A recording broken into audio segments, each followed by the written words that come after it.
Magandang araw mga kaibigan. Bigyan natin ng reaction, opinion ngayon itong post ng Live Now Inspirations 58 minutes ago. Pahayag ng bagong ombudsman Boying Rimulya. Handa daw siyang kasuhan si PBBM pagkatapos ng kanyang termino. Ayan, ito. Ayan. Ombudsman Rimulya. Handa umanong kasuhan si Pangulong Marcos pagkatapos ng kanyang termino. Palakpak naman dyan.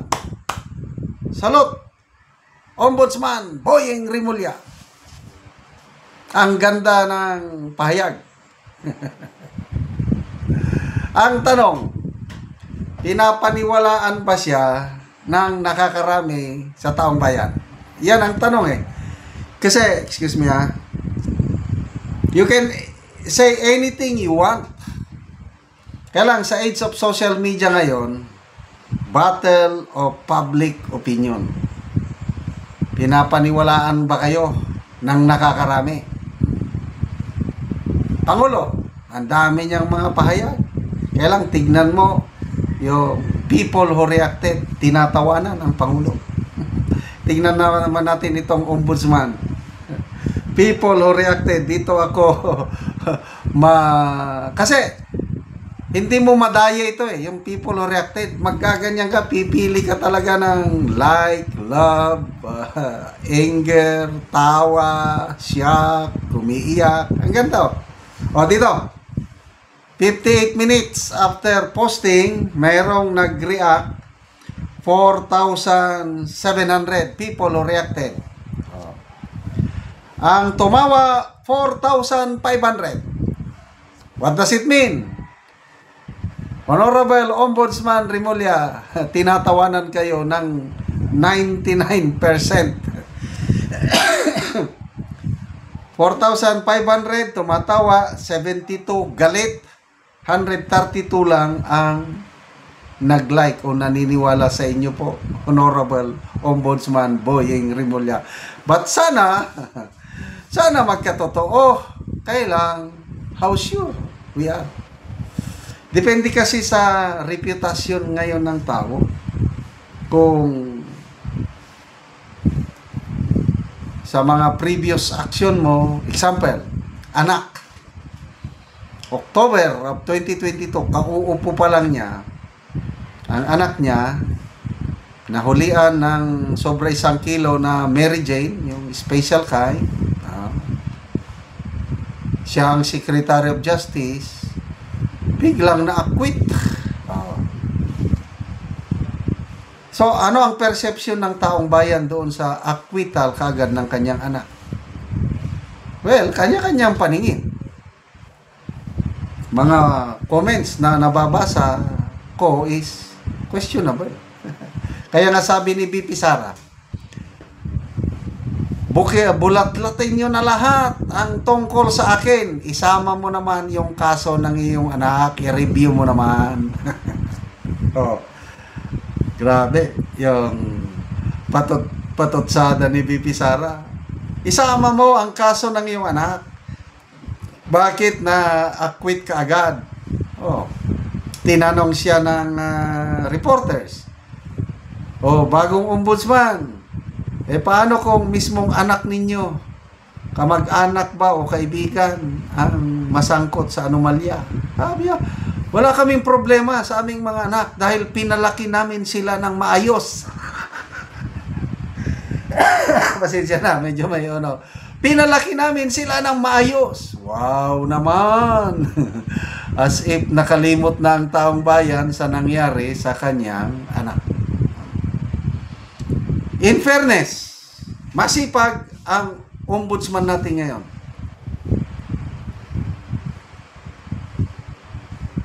Nagsimula na siyang magtrabaho.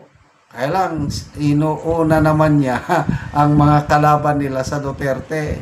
Oh, BP Sara, Salin, confidential funds, Tatay Digong, Parmali. Ngayon, bago lang, Senator Bongo, na isusunod na yan, Senator Bato.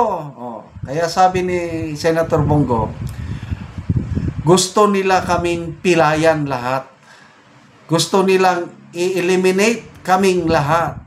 So, yan na po yung naratibo.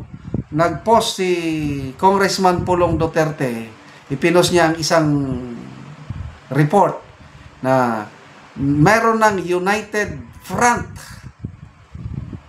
different groups, Dilawan, Makakaliwa, Marcos Loyalists, civil society groups, NGOs, media, sinisiraan ngayon ang Dutertes, lalo na si BP Sara, para mapahina nila si BP Sara bago mag-eleksyon sa 2028. Yan na po ang naratibo.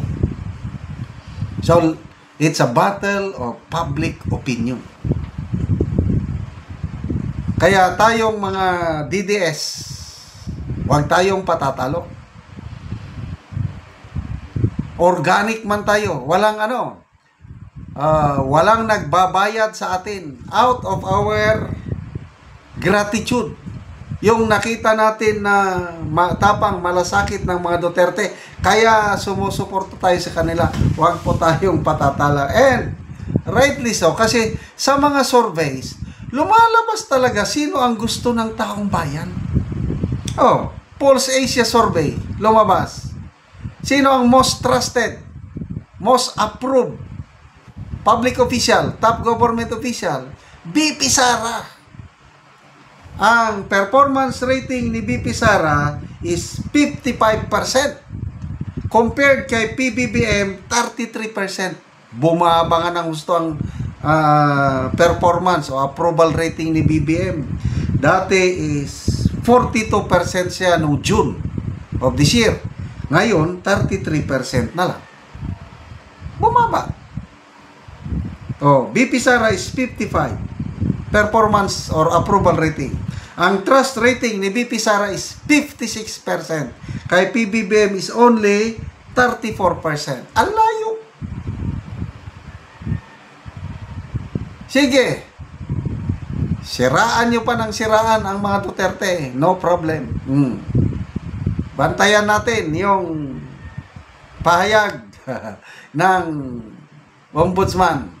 Handa niyang kasuhan si PBBM after his term basta may ebidensya, sabi niya. Paano kung wala? Di hindi niya kasuhan. Kaya depende yan. Mga kaibigan, salamat sa inyong pagsubaybay sa ating channel. Nakakatulong kayo ng malaki sa Tribong Talandig ng Bukidnon.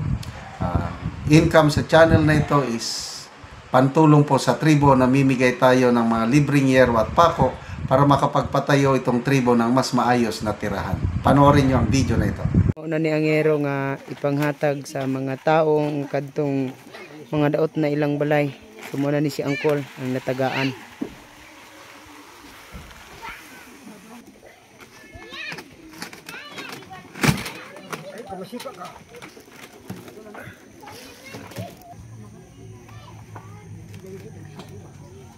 O kini si Angkol, dalo na niya padulong sa iyang gitukod og bagong balay niya. Napatukod din siya bagong balay kay daot naman ang iyang unang balay.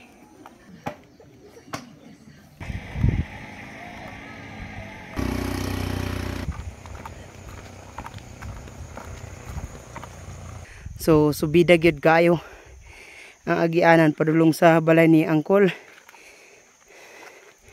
Gihangak gani ko. So, padulong na ni sa ibabaw ang subida.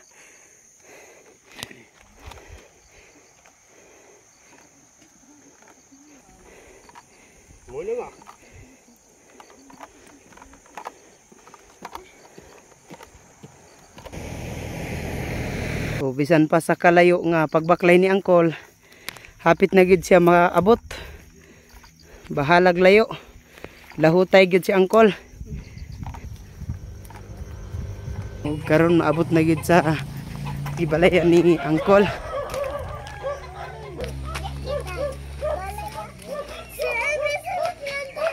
So mo na ni ang yang ipatukod nga balay nga bag-o. Salamat. salamat sa Ginoo ha natagan mi option ang naghatag sa yan ikigiw ko uyo ang nagsalamat ang naghatag hinaot magparayon. Oo, sige auntie, salamat.